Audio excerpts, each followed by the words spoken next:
Souvent on se trompe, ça c'est un clou, ça c'est une pointe, tige ronde. Le tourisme industriel a le vent en poupe. 340 000 visiteurs dans les Hauts-de-France, dans 160 entreprises différentes. Parmi elles, la clouterie Rivière, la dernière d'Europe. Vu que c'est situé dans la région, on s'est dit il faut aller voir ça. Et puis j'ai mon garçon avec moi, et donc c'est pour l'ouvrir au monde industriel. C'est en papier recyclé et en ficelle naturelle et on emballe de cette façon depuis le 19e siècle. Une référence que cette clouterie où l'on produit 2800 modèles de clous et de pointes. Le visiteur est face à un patrimoine en voie de disparition. Souvenirs d'enfance, l'assommoir, tout ça. C'est vrai que c'était des beaux livres et quand on rentre ici, on a un peu cette sensation de rentrer dans cette atmosphère.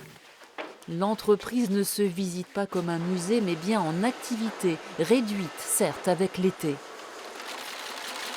Sur les mêmes machines qu'à la fin du 19e, lorsque l'usine a été créée.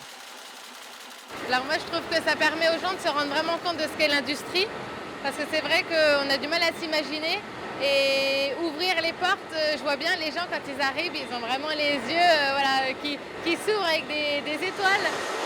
400 salariés en 1888, 30 à présent, l'entreprise s'est recentrée sur la fabrication de clous à forte valeur ajoutée pour l'industrie navale et les clous spécialisés sur mesure.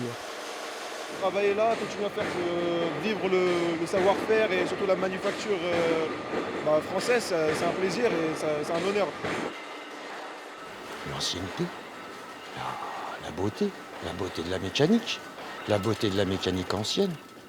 Et puis c'est increvable. Ça fait longtemps que vous êtes là ? 2 jours. Je suis arrivé lundi. Heureux ? Ouais, très heureux.